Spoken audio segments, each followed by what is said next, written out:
Alhamdulillah, la ilaha illallah wahdahu la syarika lah, lahul mulku wa lahul hamdu wa huwa ala kulli syai'in qadir. La ilaha illallah wa la na'budu illa iyyah, lahu ni'matu wa lahul fadlu wa lahu thana'ul hasan. La ilaha illallah mukhlishina lahuddin walau karihal kafirin. La ilaha illallah. Allahumma salli ala sayyidina Muhammad wa ala ali sayyidina Muhammad abdika wa nabiyyika wa rasulika ummi wa ala alihi wa sahbihi wa sallim taslima. Biqadri azimati dzataka fi kulli waqtin wa hinin, rabbi shrah li sadri wa yassir li amri wa hlul 'uqdatam min lisani yafqahu qawli. Ya Allah, lapangkanlah dadaku, mudahkanlah urusanku, dan hilangkanlah kekakuan lisanku agar mereka paham mendengar perkataanku. Baik ibu-ibu yang dimuliakan Allah Subhanahu wa Ta'ala, hari ini Tiang yang menyampaikan satu materi tentang ibu sebagai role model, sebagai contoh untuk membentuk karakter anak kita. Nah, jadi ibu-ibu yang dimuliakan Allah Subhanahu wa Ta'ala, bahwa keberhasilan seorang ibu bukan hanya ketika dia telah selesai mewisuda anaknya, ya. Bukan hanya ketika anak-anaknya itu mendapatkan rapot biru yang semuanya angka 9 atau 10 di dalamnya. Bukan hanya ketika anak-anak kita menjadi anak-anak yang sukses di dunia dengan mobil mewahnya, rumah mewahnya. Bukan hanya itu kesuksesan seorang ibu menghantarkan anaknya, tetapi kesuksesan seorang ibu menghantarkan anaknya adalah ketika dia mampu membawa anak-anaknya untuk meniti jalan Shirathul Mustaqim.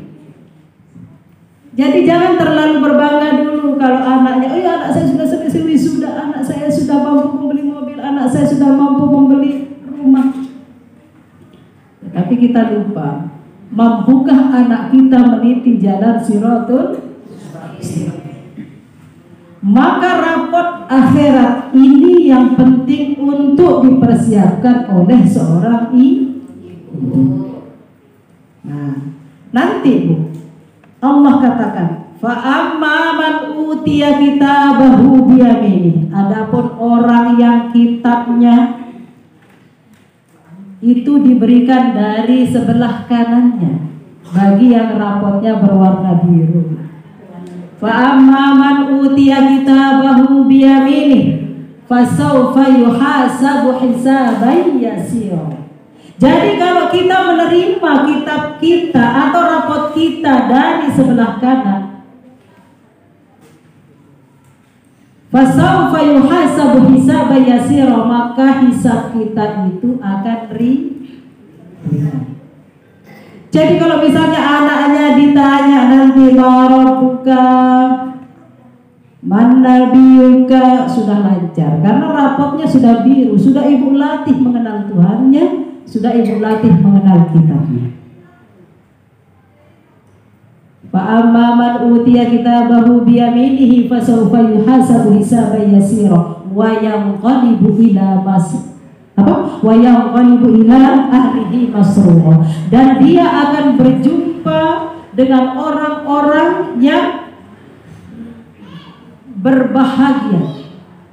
Jadi karena dia menerima kitabnya dari sebelah kanan, kemudian hisabnya ringan, maka dia dipertemukan oleh Allah Subhanahu wa Ta'ala dengan orang-orang yang berwajahnya berseri-seri. Lalu kemudian wa amma man utiya kitabahu wara'a zuhri, akan tetapi orang yang menerima kitabnya atau rapotnya dari belakang, fasawfa yad'u syuhur, maka dia akan berteriak celakalah.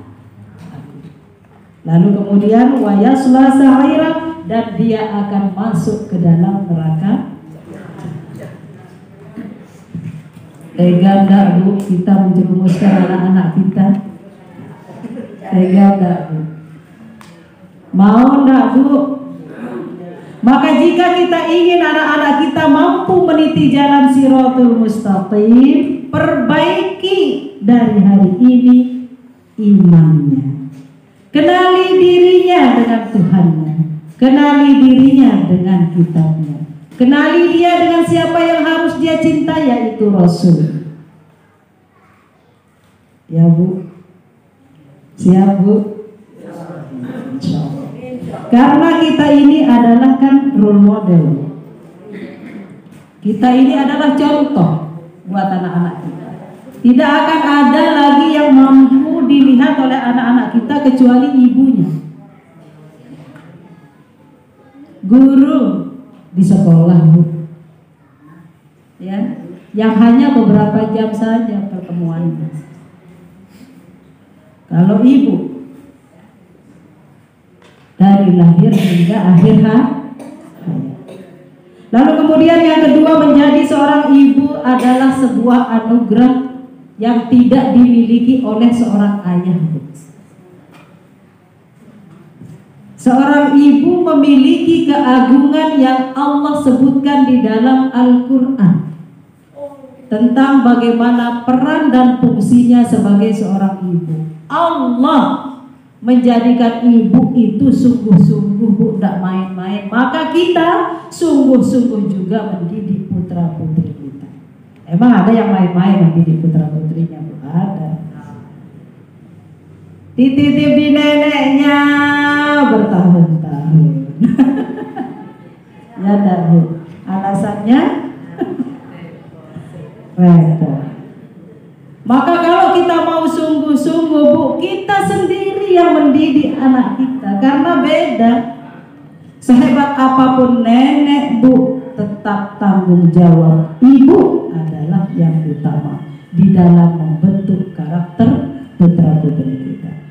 Jadi ibu-ibu yang dimuliakan Allah Subhanahu wa Ta'ala, saking agungnya seorang ibu sehingga Rasulullah mengatakan al-jannatu tahta aqdamil ummahat. Apa Bu? Surga itu berada di bawah telapak kaki ibu. Benar tak? Surga di bawah telapak kaki ibu. Emang pernah kita cium telapak kaki ibu kita? Pernah tak? Belum. Pernah? Belum. Siapa yang sudah? Siapa yang belum? Banyak yang.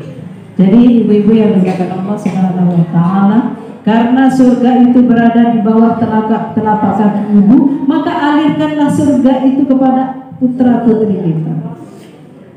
Suatu ketika Rasulullah sallallahu alaihi wasallam berkata, an Abi Hurairah radhiyallahu anhu qala Rasulullah sallallahu alaihi wasallam, jaa rajulun ila Rasulillah sallallahu alaihi wasallam faqala ya Rasulullah, wahai Rasulullah, man ahaqqun nasi bi husni sahabati. Ya Rasulullah, kepada siapa dulu aku berbakti? Kepada siapa lebih utama aku berbakti? Lalu apa kata Rasul? Qala ummuka. Rasul berkata kepada ibumu. Summa man ya Rasulullah? Kepada siapa lagi ya Rasulullah? Qala ummuka. Ibumu. Kemudian dia berkata lagi, laki-laki tersebut, summa man? Kepada siapa lagi ya Rasulullah? Qala ummuka. Lalu setelah qala ummuka yang terakhir, summa man ya Rasulullah? Kepada siapa lagi ya Rasulullah? Qala abuka. Maka Rasulullah SAW mengatakan qala abuka. Lalu kepada bapakmu.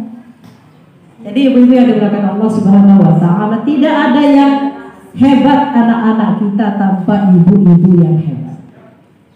Kenapa tuh?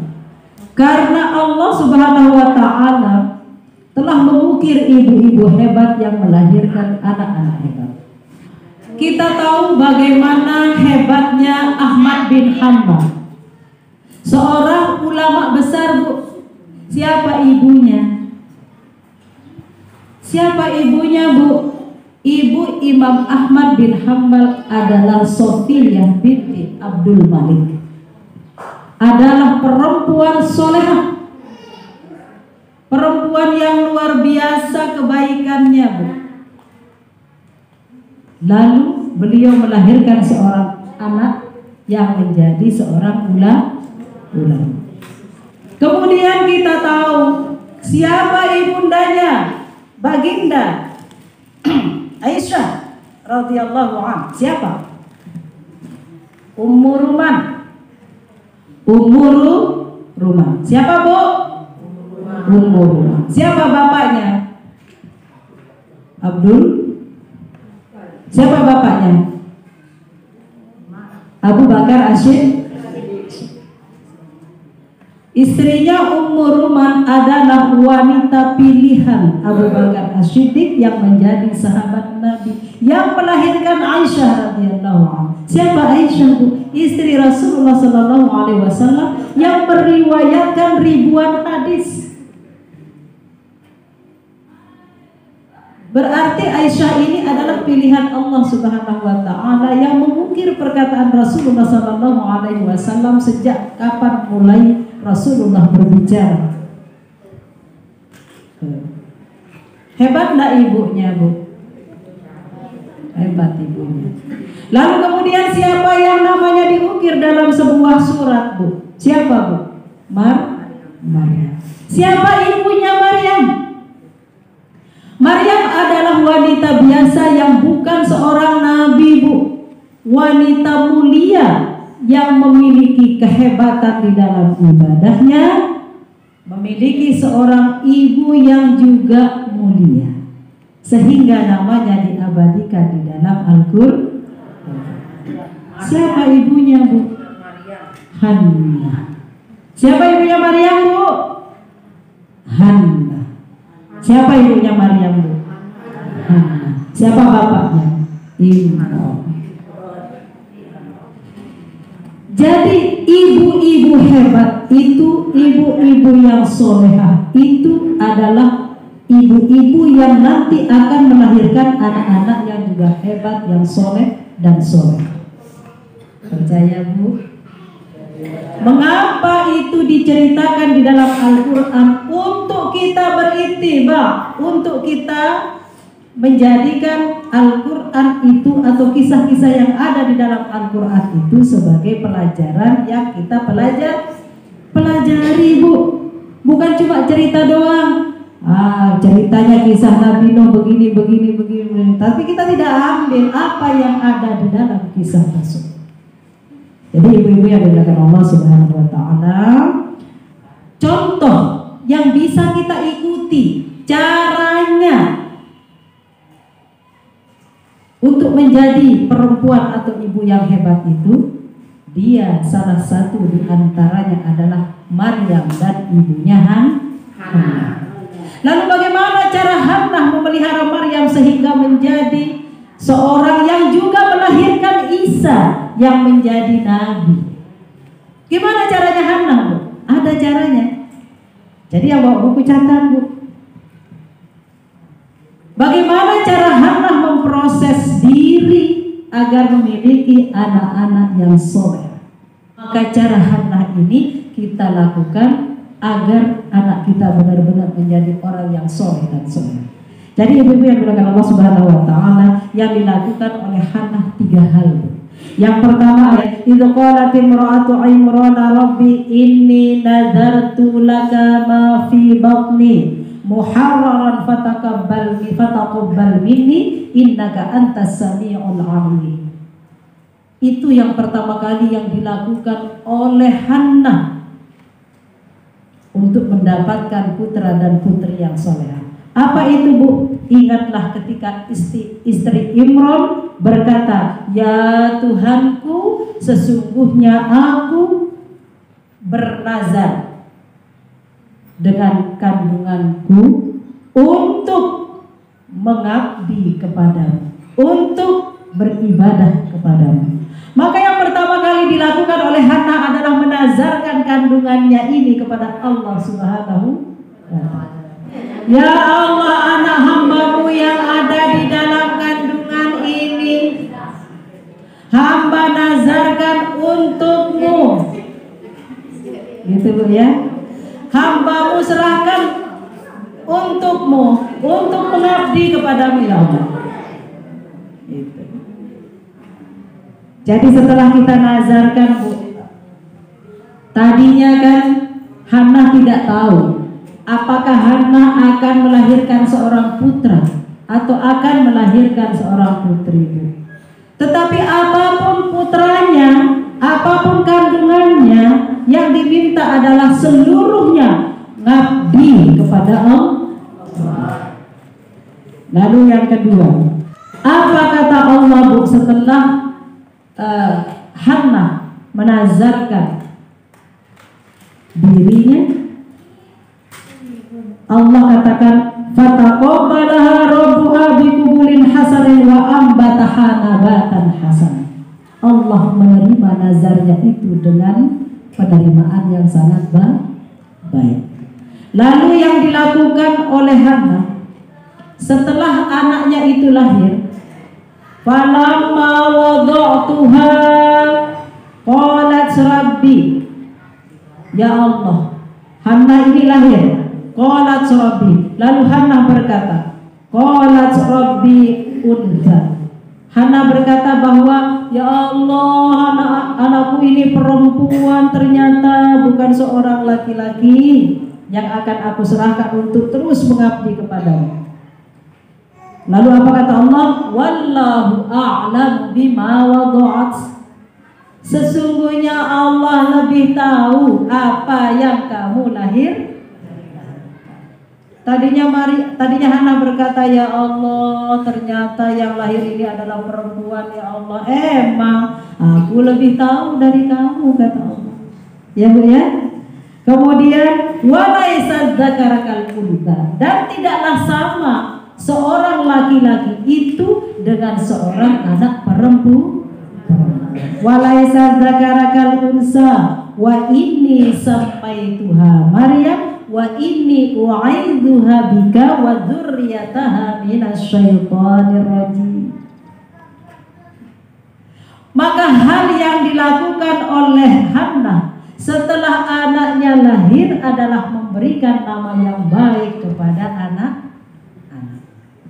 Mengapa dikatakan siapa yang tidak memberikan nama yang baik kepada anaknya dikatakan ibu yang durhaka atau orang tua yang durhaka? Suatu ketika seorang ayah berkata kepada Umar bin Khattab, wahai Umar, anakku ini durhaka kepadaku.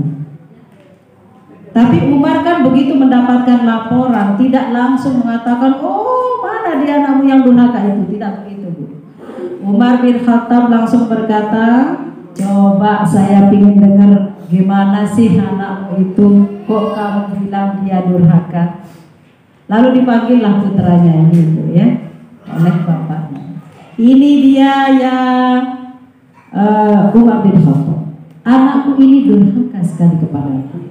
Lalu Umar berkata, coba cerita kepadaku wahai anak kecil, gitu ya. Lalu anak tersebut berkata, wahai Umar bin Khattab, selama ini bapakku tidak memberikan nama yang baik kepadaku. Siapa namamu? Kata Umar bin Khattab. Namaku Tikus. Setelah diartikan ternyata nama anaknya adalah tikus. Tikus itu kan binatang yang boleh kita bunuh. Kok diberi nama tikus? Lalu kemudian dia tidak memberikan aku ibu yang soleha. Ibuku tidak pernah mengajarkan aku tentang hal-hal yang baik. Itu kata anak itu. Kemudian aku tidak pernah diajarkan agama. Lalu apa kata Umar bin Khattab? Sesungguhnya wahai bapak, kamulah yang lebih awal durhaka daripada anakmu. Gimana, Bu? Apakah kita pernah mengajarkan anak-anak kita ilmu agama? Maka jika tidak, sesungguhnya kita adalah orang tua yang durhaka terhadap putra dan putri kita. Selesai. Jadi bukan anaknya yang durhaka, ibunya, bapaknya yang durhaka. Dia tidak memberikan nama yang baik, tidak mengajarkan kebaikan, dan tidak mengajarkan agama kepada anak. Jadi ibu-ibu yang dimuliakan Allah Subhanahu wa taala, anak itu milik Allah. Hanya nitip di kita lewat kita melahirkannya. Tetapi sesungguhnya bahwa anak itu adalah milik Allah. Lalu kita memelihara seenaknya saja. Marah Allah, Bu. Seperti kita marah ketika jilbab kita dikuyak-kuyak, tadinya kita titip dalam keadaan rapi, lalu setelah kita mau ambil misalnya jilbab itu sudah lusuh, gimana marahnya kita, gimana kecewaan kita. Allah juga akan begitu, Bu. Ketika Allah akan ambil, akan kecewa sekali jika ibu memperlakukan anak ibu dengan tidak baik. Tapi yang yakin bahwa kita di sini insya Allah memperlakukan anak-anak kita ini istimewa. Lalu kemudian apa yang dilakukan oleh Hannah, Bu? Yang dilakukan oleh Hannah adalah mendidik dan merawatnya dengan baik. Mendidik dan merawatnya dengan baik. Fataqabbalaha rabbuha biqubulin hasan. Maka setelah anaknya itu lahir, lalu kemudian dia diberikan nama oleh ibunya dengan nama yang baik, Allah katakan fataqabbalaha rabbuha biqubulin hasan. Maka Allah Subhanahu wa taala menerima nazar Hannah itu dengan penerimaan yang baik. Wa ambataha nabatan hasan. Dan dia menumbuhkan anaknya itu, dia membesarkan anaknya, memelihara anaknya dengan pemeliharaan yang baik. Wa kaffalaha Zakaria al-mihrab, dan sering sekali Zakra dan pemeliharaannya itu diberikan kepada Zakaria. Siapa Zakaria itu, Bu? Zakaria itu adalah nabi yang sampai tua belum punya putra dan putri, belum punya keturunan, tetapi Zakaria diberikan amanah untuk memelihara Maryam yang bukan keturunan tumbuhlah Maryam ini sebagaimana tumbuhnya wanita dewasa, ya, yang tidak pada umumnya perempuan yang bebas kemana-mana, tidak. Tetapi Maryam memiliki kehidupan yang sangat dekat dengan Allah. Maka Maryam punya mihrab, Bu. Maryam di rumahnya itu punya mihrab. Begitu Maryam tumbuh dewasa, akhirnya sering sekali Zakaria menemukan kejadian-kejadian aneh. Apa kejadian anehnya, Bu? Ketika Maryam beribadah di mihrabnya, Zakaria selalu melihat buah-buahan yang saat itu tidak ada musim buah yang dia lihat di samping Maryam, Bu. Maka apa kata Zakaria? Qala ya Maryam. Zakaria berkata, wahai Maryam, anna laki hada. Dari mana engkau dapati buah-buahan ini? Qalat, Maryam berkata, hada min indillah. Buah-buahan ini datangnya dari Allah, wahai pamanku Zakaria. Kaget tidak Nabi Zakaria? Kaget, beliau saja yang menjadi seorang nabi tidak mendapatkan buah-buahan sebagaimana Maryam mendapatkan buah-buahan yang pada hari itu tidak ada musim buah-buahan. Maka Zakaria pun belajar kepada Maryam, Bu, untuk terus mendekatkan diri kepada Allah Subhanahu wa taala agar juga terijabah doanya sebagaimana terijabahnya doa Maryam kepada Allah Subhanahu wa taala. Terus Zakaria berdoa sehingga di masa tuanya Zakaria mendapatkan putra. Innallaha yarzuqu man yasha'u bighairi hisab. Sesungguhnya Allah memberikan rezeki kepada siapa saja yang Dia kehendaki tanpa batas. Tadi Maryam ketika diberi nama dengan baik, lalu apa yang dilakukan? Dipelihara dia dengan baik. Lalu apa yang dilakukan ibunya Hannah? Apa, Bu? Yang terakhir, mendoakan Maryam langsung bersama keluarganya nanti kalau dia sudah berkeluarga, ya, mendoakannya.